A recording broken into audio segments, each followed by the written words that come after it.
On va faire le point avec vous. Bonjour Aurélien Duchesne, je suis ravie de vous accueillir sur le plateau. Vous êtes consultant géopolitique et défense d'LCI. Donc je le disais, l'actualité nous emmène où? Au Proche-Orient, particulièrement dans la bande de Gaza. La bande de Gaza. Pourquoi? Parce qu'il y a ce point ici, Rafah. Rafah, c'est une frontière dans le sud de 12 km de long qui sépare la bande de Gaza à l'Égypte. Seulement voilà, le Premier ministre israélien, Benjamin Netanyahou, demande quoi à son armée? De faire un plan double, un plan d'évacuation des civils de Rafah et en même temps la destruction du Hamas.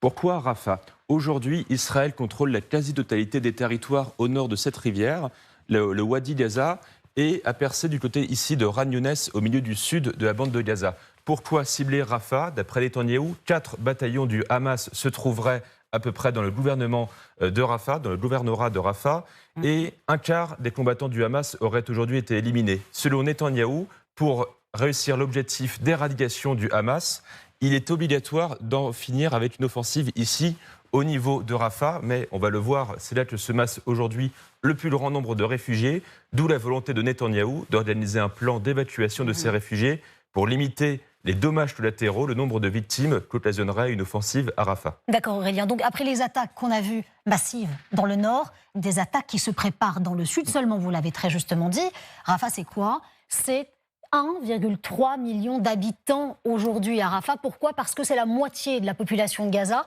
C'est aussi actuellement 5 fois le nombre d'habitants avant même la guerre. Comment est-ce qu'on va faire pour évacuer via ce poste frontière, justement, de Rafah, 1,3 million d'habitants?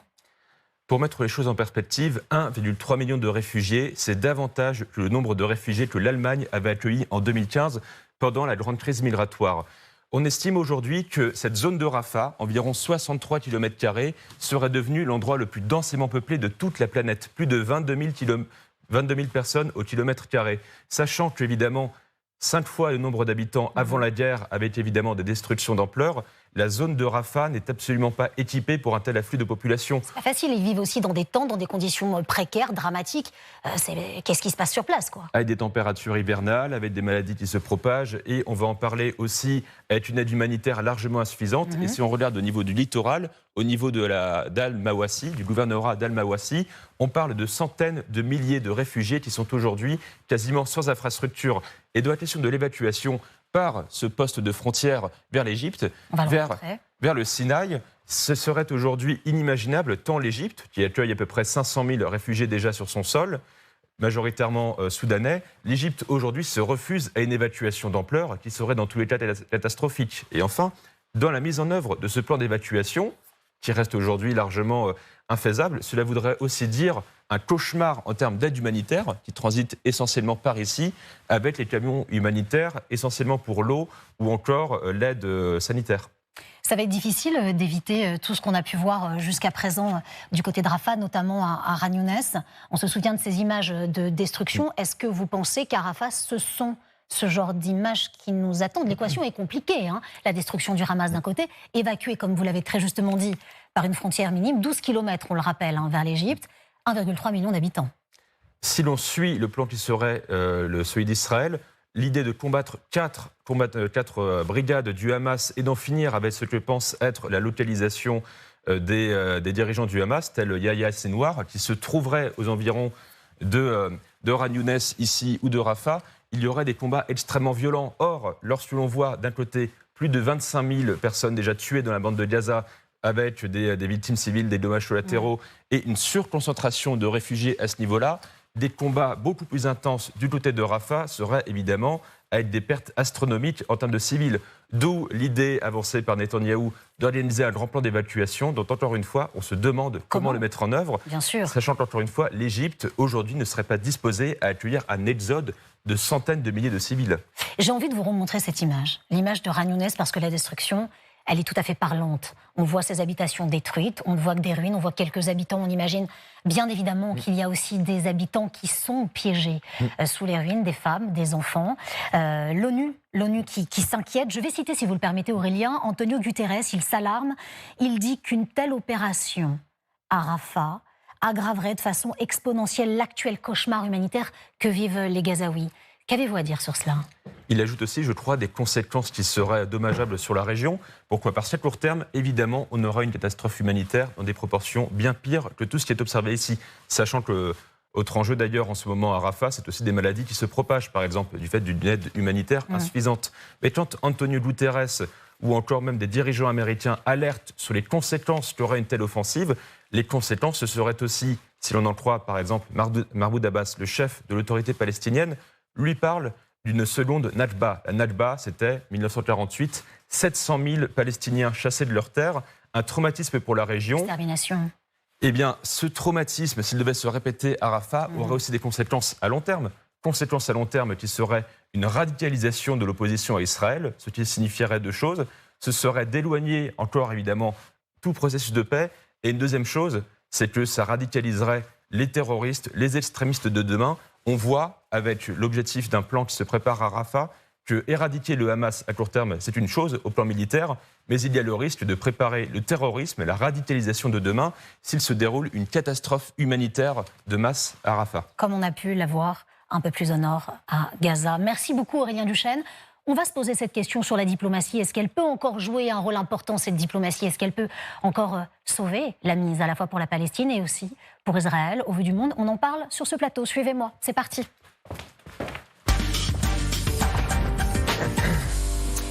Allez Aurélien Duchesne, je ne vous présente plus, mais pour ceux qui nous rejoindraient, consultant géopolitique défense LCI, Margot Haddad, merci beaucoup Margot d'être avec nous, éditorialiste politique LCI également et relations internationales. Vincent Eugeux, merci monsieur d'être avec nous. Grand reporter essayiste, Aline Lebaille-Kramer, merci madame d'être avec nous. Co-fondatrice du collectif Stand Up with Ukraine. On va se connecter tout de suite avec Israël. Olivier Rafovitz, merci beaucoup monsieur d'avoir accepté notre invitation aujourd'hui. Vous êtes le porte-parole des pays francophones de Tsahal. On parlait justement de cet ordre donné par Benyamin Netanyahou de demander à Tsahal de tenter d'évacuer le plus rapidement possible à Rafah, on le rappelle, 1,3 million de personnes pour pouvoir détruire le Hamas. Comment est-ce qu'on s'y prend militairement? Comment est-ce qu'on fait? Bonjour et merci de m'inviter sur votre plateau aujourd'hui. Pour des raisons que vous pouvez comprendre, on ne va pas parler de plans à venir au niveau opérationnel. Nous sommes dans une guerre. Une guerre qui a été imposée par le Hamas, qui a été déclarée par le Hamas le 7 octobre et qui est toujours en état de faire la guerre à Israël. Et j'écoutais tout à l'heure votre expert qui parlait de la situation. Il oublie juste un élément, c'est que nous sommes le pays attaqué. Nous sommes le pays attaqué qui aujourd'hui doit se défendre et doit surtout éviter qu'il y ait une deuxième fois un 7 octobre. Parce que le Hamas, toujours puissant, toujours présent, c'est un danger pour Israël, un danger existentiel. Donc avant de parler de la situation humanitaire que nous prenons également en compte, et je vais également vous en parler un peu plus largement, il faut aussi parler qu'il y a une guerre.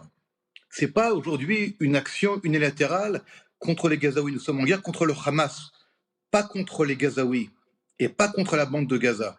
Par contre, le Hamas a tout l'intérêt, comme d'ailleurs tous les groupes djihadistes dans le monde, d'impliquer les populations civiles dans leur combat contre ceux qui les combattent. On l'a vu à Mossoul, on l'a vu à Raqqa, on le voit dans le Sahel, on l'a vu en Afghanistan avec les talibans, on le voit partout où les mouvements salafistes extrémistes violents agissent. Et donc, il y a ici une perversion de la situation qui fait qu'on essaye quelque part de renverser les rôles. Pour ce qui est de l'assistance humanitaire, elle rentre de manière très importante. Le problème, c'est qu'elle est volée, pillée par le Hamas qui revend à des prix fulgurants tout ce qui rentre dans la bande de Gaza et qui crée aussi là une crise pas seulement humanitaire, mais une crise également économique. Et troisième point, si vous me permettez, allez-y. Depuis le début de la guerre, l'État d'Israël a tout fait et fera tout et continuera à tout faire pour prévenir les populations civiles des zones de combat, pour épargner les civils. Et dans le chiffre que vous avez tout à l'heure mentionné, il y a plus de 15 000 morts du côté du Hamas et des groupes terroristes. Donc à un moment donné, il va falloir aussi quelque part expliquer ce qui se passe et revenir au début de cette guerre et pas prendre la situation actuelle comme étant le point de départ. Olivier Rafovitz, vous avez dit beaucoup de choses. Dans l'une des choses que vous venez de dire, vous avez expliqué en réalité que la population gazaoui était piégée dans la bande de Gaza par le Hamas. Comment, dans ces cas-là, on peut imaginer du côté israélien de donner une offensive dans un lieu où il y a des réfugiés, comme vous le savez, qui ne peuvent pas quitter la bande de Gaza. On sait très bien que le poste frontière de Rafah ne l'aurait pas ouvert actuellement parce que l'Égypte protège ses frontières. Ils n'ont aucun endroit où aller. Donc c'est une équation extrêmement complexe. Je réitère donc ma question. Comment est-ce qu'on donne une offense? Comment est-ce qu'on attaque un lieu, comme le propose Benjamin Netanyahou, alors que c'est un lieu de réfugiés? Est-ce que c'est judicieux de le faire? À l'heure où nous parlons, il y a des combats très violents et très compliqués à Khan Younes. La guerre n'est pas finie à Khan Younes. Et nous découvrons et nous traitons de manière, je dirais presque chirurgicale, chaque tunnel que nous trouvons avec des armes, avec beaucoup, beaucoup d'armes, avec aussi l'endroit où étaient les otages. Je rappelle qu'il y a 136 otages, dont des franco-israéliens, aux mains du Hamas dans la bande de Gaza, et que tout cela réuni fait que nous avançons, je dirais, petit à petit, même, encore une fois, même si les forces sont en présence contre le Hamas, nous ne pouvons pas avancer de manière, je dirais, générale, sans prendre en considération tous les éléments humains, humanitaires et également le sort des otages. Et depuis le départ... Vite, si vous le permettez, hein, juste parce qu'on se pose beaucoup de questions sur ce plateau, pourquoi ne pas demander un cessez-le-feu, évacuer les habitants, les 1,3 million d'habitants, si cela est possible, et puis donner l'attaque contre le Hamas? Parce que là, on se rend bien compte que dans le nord, ils ne peuvent plus y aller. Vous avez parlé d'affrontements violents à Khan Younes. Dans le sud, il va y avoir des affrontements qui vont être violents à Rafah. Dans ces cas-là, la population est piégée, encore une fois. C'est pour ça qu'on a du mal à comprendre. Alors, je vais essayer de vous expliquer très rapidement. Je comprends votre question, qui est une question normale. Lorsqu'on est devant cette situation de guerre, on pose des questions. Le Hamas, aujourd'hui, fait la guerre à Israël, continue à attaquer Israël, à détenir des otages. La question du cessez-le-feu, il faut la poser au Hamas. Pourquoi le Hamas ne dépose pas les armes? Pourquoi le Hamas continue à voler l'aide humanitaire? Pourquoi le Hamas continue à avoir 136 otages et que personne, quelque part, demande des comptes au Hamas? Nous sommes, nous, aujourd'hui, le pays attaqué. Je répète, nous sommes le pays attaqué. Les 1200 morts du 7 octobre, ce n'est pas une petite histoire. C'est la plus grande tragédie, le plus grand drame humain qui a frappé l'État d'Israël depuis 1948. Donc à un moment donné, il faut aussi parler de choses claires. Cette guerre, elle a été imposée, nous la menons et nous la mènerons jusqu'au bout. Maintenant, tant que le Hamas est là, eh bien nous trouverons les moyens judicieux, intelligents, extrêmement précis pour traiter le Hamas, comme d'ailleurs nous traitons chaque groupe terroriste. Vous savez, nous sommes aujourd'hui attaqués quotidiennement par le Hezbollah à la frontière nord. On en parle moins, mais c'est une situation extrêmement inquiétante. Eh bien, Tsahal frappe au sud Liban les objectifs du Hezbollah. Il y a des Libanais qui souffrent également à cause du Hezbollah. Mais nous ne faisons pas la guerre aux Libanais comme nous ne faisons pas la guerre aux Gazaouis, aux Palestiniens en général. Et d'ailleurs, il faut le savoir, les pays arabes avec lesquels nous avons des accords de paix et des relations savent très bien le mode opératoire de Tsahal, savent très bien ce qui se passe. Et je crois que ces questions et ces éléments sont transmis à tous les pays amis qui connaissent parfaitement la situation et qui comprennent parfaitement et la difficulté et la complexité. Mais je répète encore une fois, nous ne sommes pas en guerre avec les Gazaouis, nous trouverons les moyens et la manière de faire pour éliminer le Hamas et épargner les populations civiles qui méritent, croyez-moi, de vivre à Gaza sans le Hamas. Olivier Rafovitz, dernière question pour vous. On parle d'un chef du Hamas qui n'est plus sur place dans la bande de Gaza, qui serait exilé. Est-ce que vous allez pouvoir le traquer en réalité? Margot Haddad, vous vouliez ajouter quelque chose? Profitez-en. Oui, c'est Yahya Sinwar, comme quoi il y a eu des informations venant d'un média américain qui s'appelle NBC, disant que s'il y aurait possiblement la possibilité de l'envoyer en exil pour trouver un cessez-le-feu, un accord de cessez-le-feu. Est-ce que vous pouvez confirmer ces informations? Je sais que vous êtes militaire, donc c'est compliqué pour vous, mais est-ce que c'est une possibilité selon vous? Exiler ce chef du Hamas permettrait-il un cessez-le-feu et donc d'arrêter cette attaque sur Rafah? C'est la question. Je ne connais pas cette information, je suis franc avec vous, et ce que je peux vous dire, juste pour conclure cette petite partie de votre émission, c'est que le Hamas, en attaquant Israël le 7 octobre, a créé un chaos et une crise dramatique pour les Gazaouis à Gaza. Et à un moment donné, il va falloir que le doigt soit pointé vers celui qui a fait ce massacre, qui a perpétré ces viols en masse et qui aujourd'hui se cache sous les écoles, sous les bâtiments de l'ONU et qui crie à la crise humanitaire. C'est lui le responsable. À un moment donné, il va falloir clairement que le Hamas soit mis dans un tribunal pour crimes contre l'humanité. Merci beaucoup Olivier Rafovitz de nous avoir accordé ce moment. Je rappelle que vous êtes le porte-parole de Tsahal dans les pays francophones. Bon, il y a beaucoup de choses qui ont été dites. Probablement aussi que vous n'êtes pas d'accord avec Olivier Rafovitz. C'est bien parce qu'on va pouvoir justement en débattre. Vincent Hugeux, je vous voyais réagir à ce que disait le porte-parole de Tsahal dans les pays francophones.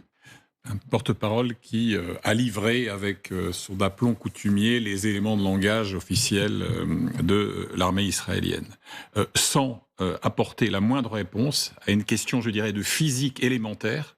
Comment fait-on pour évacuer 1,3 million de civils palestiniens confinés dans un espace à ce point restreint, si ce n'est raviver le vieux fantasme à double détente de l'extrême droite israélienne. Les Palestiniens de Gaza, on les pousse en Égypte, quoi qu'on pense le maréchal président, plus maréchal que président d'ailleurs, Abdel Fattah al-Sisi d'Égypte, par une sorte de logique de la submersion physique. Bon.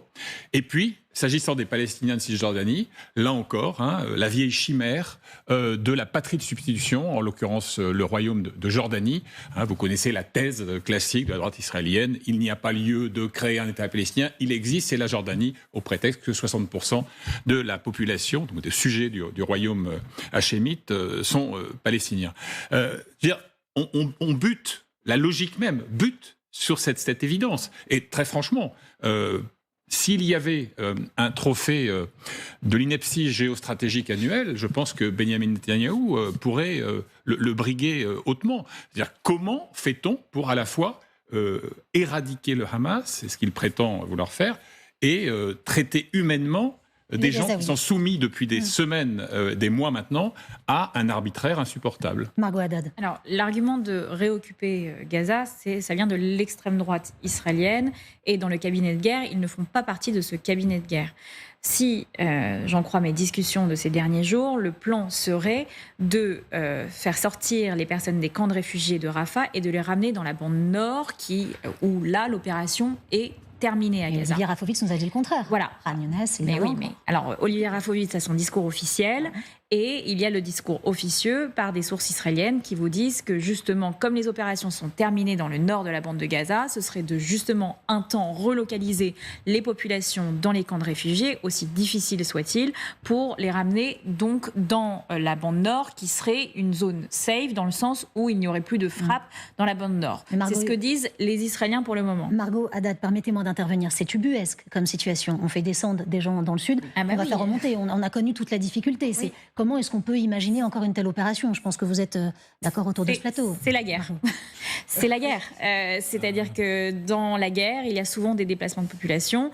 Là, le but, c'est de ne pas faire sortir les Gazaouis, les Palestiniens de la bande de Gaza, parce que sinon, Israël le sait pertinemment qu'ils vont être pointés du doigt en disant « vous essayez de raser ethniquement la bande de Gaza ». Ce qui n'est pas du tout l'argument du parti du Likoud, qui est la droite, et également du ministre de la Défense, qui lui fait partie du parti de l'Union nationale, donc qui n'est pas du parti de Benyamin Netanyahou et qui est totalement opposé à ce plan d'évacuer complètement la bande de Gaza. Donc pour le moment, forcément, c'est des images qui sont terribles à voir et de voir des populations déplacées qui sont très dures, mais ça fait partie de la guerre et on le voit, on l'a vu en Ukraine également, qu'on est obligé de déplacer des populations quand on doit frapper un endroit pour essayer de protéger les vies des civils. Mais le problème de la bande de Gaza, c'est la superficie et la densité de population. Et là, ça rend véritablement les opérations très, très compliquées. Aline Lebay-Kramer, Margot Haddad à l'instant vient de parler de cette population qui devrait peut-être remonter vers le nord pour pouvoir rester dans la bande de Gaza. De toute façon, est-ce qu'en vérité la messe est dite parce qu'aucun pays environnant ne veut des Gazaouis? Est-ce que ce n'est pas aussi un autre problème? Ils sont de toute façon piégés dans la bande de Gaza. Oui. Ce qui est certain aussi, c'est que Israël ne mène pas une guerre qui gagne l'opinion publique mondiale, ça c'est le moins qu'on puisse dire, mais ils sont en train d'éradiquer le Hamas aussi. En fait, on a entendu beaucoup que ce n'était pas possible d'éradiquer une idéologie, certes, etc., mais c'est ce qu'ils ont annoncé qu'ils feraient, et c'est très exactement ce qu'il se passe. Donc il n'y a pas énormément de surprises dans la façon de réagir. Après, Le Hamas, le 7 octobre, a imposé quelque part entre les deux le « eux » ou le « nous ». Donc on est vraiment dans cette logique-là. Et il faut vraiment entendre que les condamnations, que ce soit par le « eux » le Hamas, Pardon ? Par le « eux » ou « nous », le Hamas ou pas les Gazaouis. On est dans une guerre extrêmement violente où il y a... l'un ou l'autre, en fait. Les protagonistes sont là-dedans. Je ne dis pas que c'est bien, je décode ce qui se passe. Et je voulais dire de l'impossibilité de toute façon et la perméabilité à toute critique n'y changera rien. Il y a une forme d'impuissance autour, y compris de beaucoup de commentateurs qui, en gros, ne comprennent pas exactement ce qui se joue. C'est-à-dire qu'on aura beau dire aux Israéliens que c'est pas bien, que ça ne va pas dans le sens du droit international, que ça ne va pas dans le sens du droit humanitaire, ça ne marchera pas. Il y a peut-être une seule chose qui pourrait marcher. C'est quoi ? Que les forces qui appellent au cessez-le-feu, les forces qui appellent à beaucoup de choses, appellent... La seule chose qui pourra apaiser quelque chose, c'est la libération des otages. Ah, mais nous n'avons pas la main dessus. Enfin, oui, mais personne n'a très exactement la main dessus. De noter quand même que c'est souvent, est-ce que c'est régulièrement oublié aussi dans les grandes condamnations sur Israël. Il faut entendre que du côté... Grande question, là, la question de libération des otages. Il faut entendre aussi que du côté israélien, c'est quand même quelque chose qui compte dans tout ça. C'est quand même clé. Et c'est la seule chose, en tout cas, à mon avis, c'est la seule chose qui pourrait apaiser quelque chose. Vincent Hugeux. Une simple observation complémentaire. La fuite en avant de Bibi Netanyahou s'explique aussi par l'insuccès opérationnel de l'éradication du Hamas. Les services de renseignement américains, dont plusieurs officiers sont cités dans un papier du New York Times d'il y a 48 heures, disent qu'à ce stade, moins d'un tiers des combattants actifs engagés du Hamas ont été tués, neutralisés. Moins d'un tiers. On évoquait tout à l'heure les figures mythiques dans une partie de la population palestinienne de Yahya Sinwar et de Mohamed Deif. Pour le moment, ils sont toujours portés disparus. Ils n'ont pas du tout été éliminés non plus. Donc je veux dire, il y a aussi cette explication-là. On n'est pas là dans le registre de la morale. Et j'ajoute, encore une fois, c'est nécessaire, il faut le faire de manière récurrente, que jamais personne ici, sur ce plateau, n'a nié, pas même euphémisé, l'abjecte cruauté de l'équipée sauvage du Hamas du 7 octobre dernier. Je le dis parce que, si vous voulez, quand on écoute, donc, en l'occurrence, le porte-parole de Tzahal, qui est dans son rôle en la matière, dire « Ah oui, mais au commencement était... » Oui, chacun ici reconnaît la réalité et le caractère intolérable de ce qui s'est passé. Mais ça n'explique pas la suite. Et quand j'entends, pardon Margot, dire « c'est la guerre », ben non. La guerre, c'est un combat entre deux forces militaires, égales ou inégales.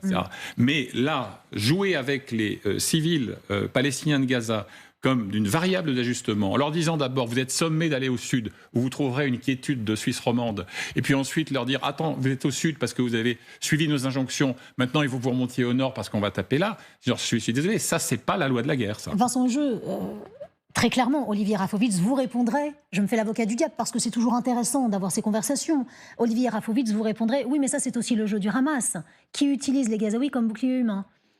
On a du mal à saisir. C'est vrai que les Gazaouis ne peuvent pas sortir aujourd'hui. Ils sont piégés dans la bande de Gaza, Vincent Hugeux. Écoutez, le Hamas instaure, depuis qu'il a pris le contrôle de l'exécutif de la bande de Gaza, 2006-2007, une véritable tyrannie. Ça aussi, il serait absurde de le nier.